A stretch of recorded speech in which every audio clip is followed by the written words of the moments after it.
comes down to the same thing. Inflation is made in Washington because only Washington can create money. And any other attribution to other groups of inflation is wrong.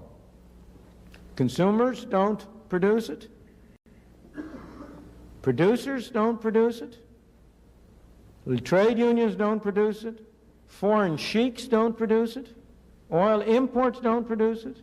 What produces it is too much government spending and too much government creation of money and nothing else. Yes, sir.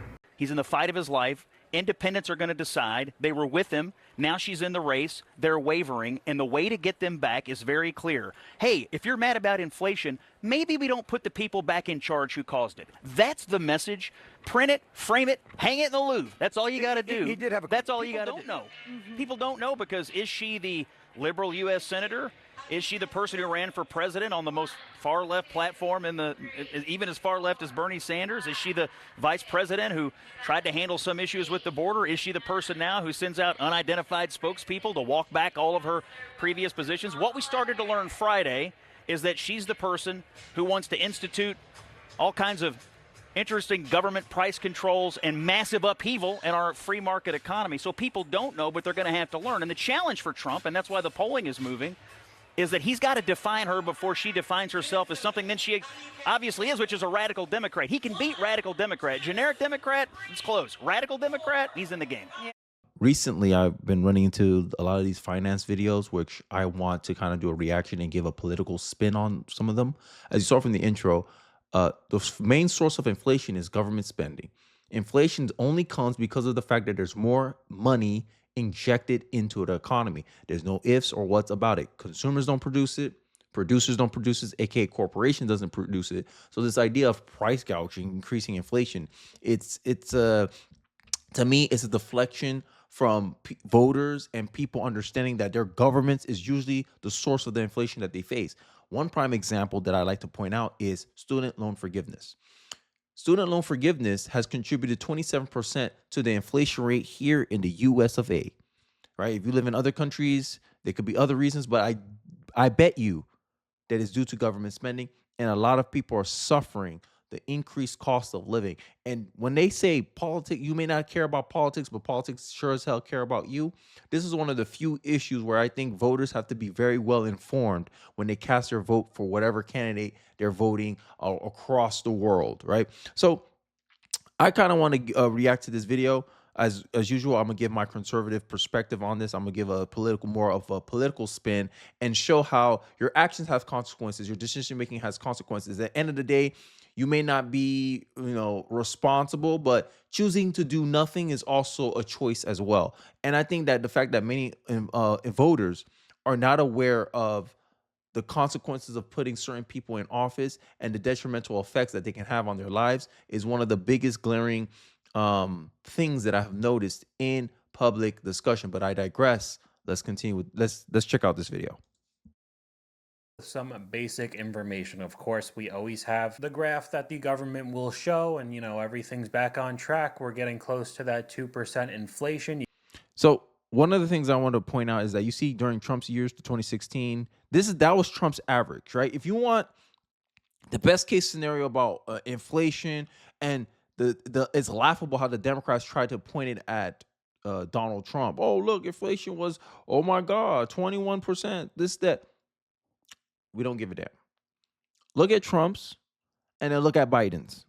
From 2021, 7% on average. This is insanity. 2022, and you see it's going down. Oh, look, inflation's cooling down. Yeah, you're not getting as much inflation rate, but it's cumulative. You might as well stack all those things on top of each other, and it'll equal out the 20%. The cost is up 20% since Trump's administration. And that is due to the relativeness of government spending, in my view anyway. A lot of people saved money during COVID. I think that's why inflation was so low during Trump's 2020 years, because no one was spending money, even though Trump gave the stimulus package. And when people warned Joe Biden in 2021 not to pass his own version of the stimulus check because of the fact that, hey, the economy's opening up, You're going to inject more dollars into the system in circulation when people are already have not even spent their money from COVID. You're going to increase inflation. He was warned, but no, he can't let Trump be the only one to pass a stimulus package. It's going to hurt our political optics. And here we are, suffering the consequences of that politicized bill. I digress. You could see all the way back from 2014, but people really care about the 2021 to 2024. You could see how crazy it got, 7%, 6.5%, and then dropping down to 3.4 and 2.9. But it's basically an open secret that this is not actually accurate. This is just what the government sends out to try to calm everybody in the nation, even though it's definitely way worse than what the White House is sending out to the news agencies to report on. Even people who are not political understand that, hey, the government's not going to give you everything. I mean, I just finished doing a video where I reviewed, not a video, but I kind of touched upon it in previous videos, how the jobs report that the government put out for the last couple of years, for the last year, sorry, they're revising it right now, and it said that they're revising it up to 1 million jobs. That means they have fluffed the numbers up to 1 million jobs. Fake jobs, ghost jobs. People are understanding the game that the government is playing right now. And it's baffling to me that the media continues to push propaganda. This is why many people do not trust the mainstream media. This is why only Democrats trust the mainstream media. And this is why I say, yo, do your own research. But if you listen to people on the left, if you listen to liberals, they'll tell you, don't do your own research. Doing your own research can lead to misinformation, aka disagreeing with their experts, when their experts are merely using their position of authority to push a worldview or push a narrative upon the American populace. The Guardian, newspapers like The Guardian say that most of Americans falsely believe that the economy isn't strong. Falsely believe. They're telling you how you should feel about the economy, when it's obvious no one likes this current state of things. And my question to voters, my question to people is, are you going to elect the government that puts you in this position in the first place and expect them to fix it? I mean, that sounds like insanity to me. But we could actually look into some more statistics that show a little bit more of what people care about. Food, shelter, car prices, all of that. The cost of shelter has rose by 5.2% in the past year, June 2023 to 24. And I'm not going to say it over and over again, but almost all of these percentage points are going to be higher than the inflation at 2.9% that we're at. So I'm not just going to keep repeating myself. Transportation services, another major spending group, increased 9.4%.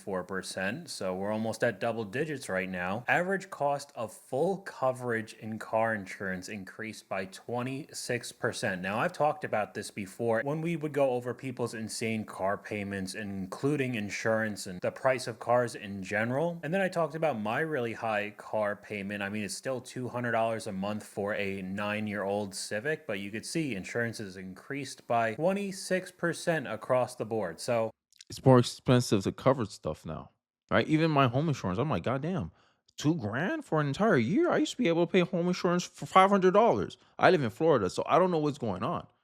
I don't know, is that insurance companies are seeing it's more of a liability to cover this stuff. As stuff gets more expensive, it's more expensive to replace. Labor is probably more expensive. There's a lot of things that go into the calculations from these insurance companies that I haven't done much research on yet. But I speculate that it's not them trying to price gouge consumers. I think the car insurance or the insurance industry is understanding that, damn, the car's more expensive. Labor is probably going to be more expensive. Transporting these things will be more expensive. It's going to be a bigger bill to cover. I think this is the calculations many insurance companies are making, but I could be wrong. Let me know your thoughts in the comment section. that's why everybody's complaining about car insurance. It doesn't matter if you're the safest driver on the planet right now, doing everything right, your insurance has still increased dramatically in literally the past year. This isn't even a pre-COVID to post-COVID, 2023 to 24. It's jumped by 26%. 49% of credit card holders are carrying a balance month to month. That's half of everybody who has a credit card. Now, let me ask you something, right? When the mainstream media tells you that this is the strong economy, inflation is exaggerated, all this stuff, ask them, hey, does it sound like people are able to make ends meet on their income. I mean, it don't matter how much money you make. 46% of people who make six figures a year still lives paycheck to paycheck. So in my estimation, it's not even about how much money you make.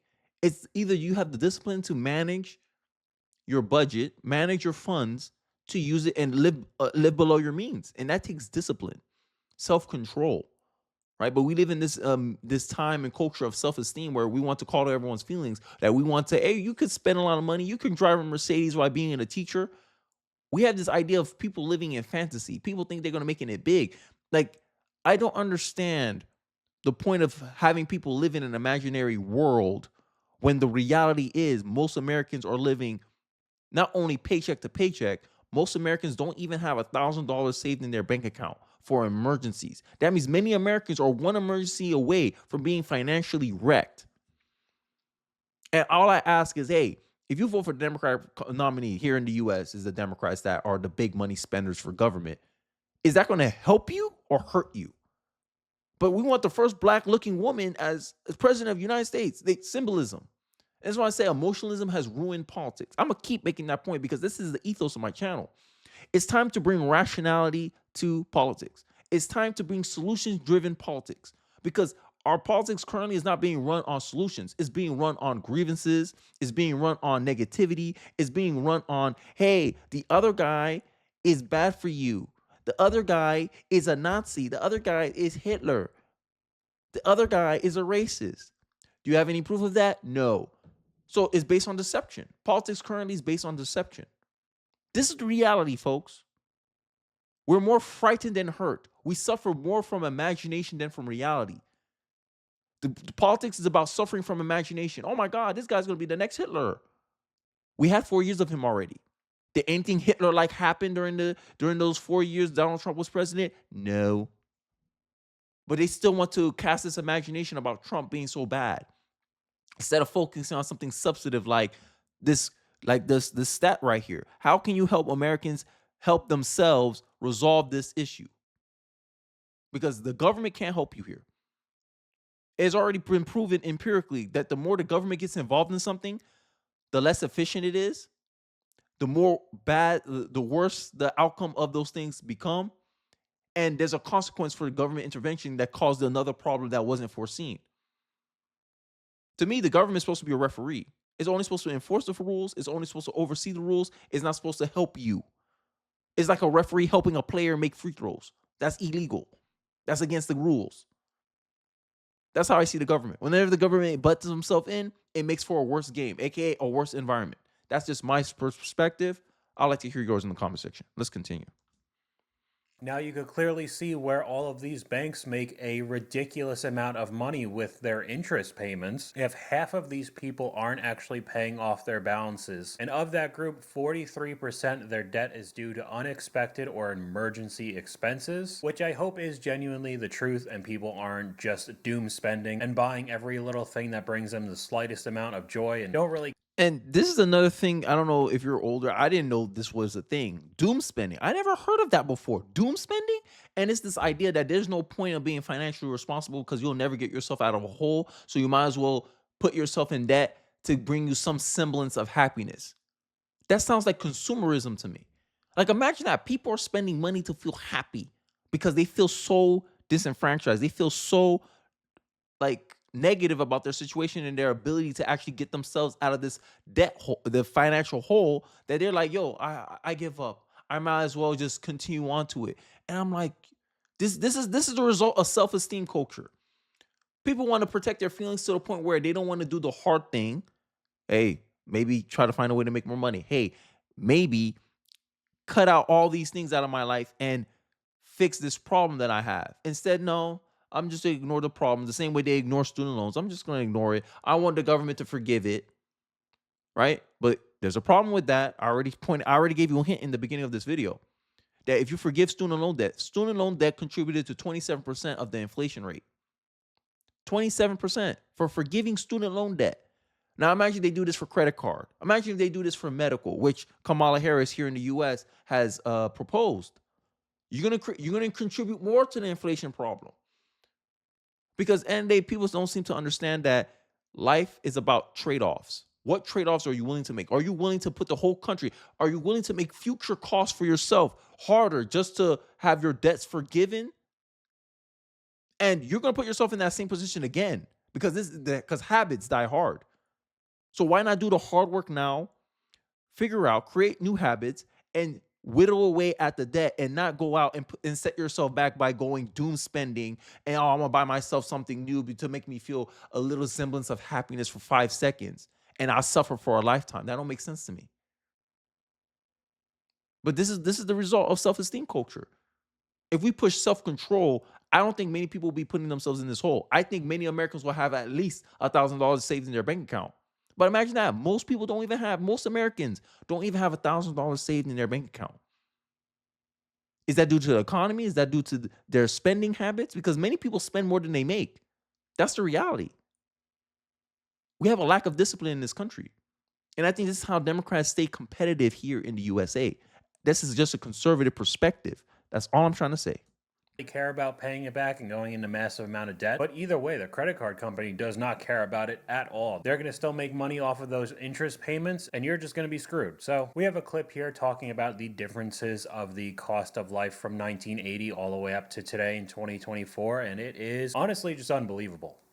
The millennials and Gen Zers who are complaining that they can't buy a house are not working for minimum wage. These are people making $60, $70, $80, $90,000 a year who can no longer afford a house. But minimum wage workers are also complaining because they can't afford rent. If you look back to 1980, the rent was $243. Minimum wage was $3.10, meaning your monthly gross was $496. So to rent this apartment, it would be 48.9% of your gross income back in 1980. But let's fast forward to 2024. The average rent is $17.47. The federal minimum wage is $7.25, giving you $11.60. You can't even get an apartment with the federal minimum wage. But let's be generous and double the. So this all ties back, and this is why I'm saying this is a very superficial way of looking at the state of things. Because like I said, government spending drives all inflation. You want higher minimum wage, right? Like this is one of the reasons why raising the minimum wage is not going to do anything for nobody. Because if you raise the minimum wage, all the business has to do is, okay, do I eat this cost? Because this job is only producing me $6 an hour every time this person's working. I can afford to give him $3, so I can make a 50% profit off of him. But if he asks the government to raise his minimum wage to $7 an hour, I'm losing money every time this man works. So there's two ways businesses can do something. Either I cut the guy out, I say, hey, you're fired. Or I increase the cost to make up for the increase of the labor. And this is why I'm saying that the source of the problem and this whining and complaining about, oh my God, well, in a way, baby boomers have ruined this country because a lot of the people who run Congress are technically baby boomers. I think the average age of people in Congress are like 58. The House of Representatives is supposed to represent the youngest constituency in the American populace, and their average age is like 50 something. I don't remember. Nancy Pelosi has been there for years, decades. Still a House representative. The Senate is supposed to be more of your elder wise men, and then the president is like in between or older, or is like one of the oldest. That's where your oldest constituency usually occupies. So how the average age within Congress is 50 something? Make it make sense. So in a way, yes, you can blame baby boomers. But the reality is that this little comparison game that we're trying to play, we don't have the same, it's not the same thing. It's just not. We're making apples to oranges comparison. They had a different environment in the 1980s compared to what we have right now in 2024. 1980s, they didn't spend as much money. Even when Reagan was spending money like crazy, it's nothing to compare about the amount of money government spending now in modern times. That's the difference. They don't have as much interest payments to pay compared to that we do in 2024. And this is what I'm saying. You may not care about politics, but politics sure as hell care about you. Right? And I think I'm ending off there because I don't have much time to speak. But I'll leave the link to the description to this video if you want to continue watching, because videos like this gives me a good sentiment of what the hell people are feeling right now. And it gives me a way of tying into how politics incentivize a certain environment that created the situations that we're currently in today. But I digress. Let me know your thoughts in the comment section below. Don't forget to like, comment, subscribe. I appreciate you guys watching to the end of the video, and I'll catch you guys on the next one. Peace.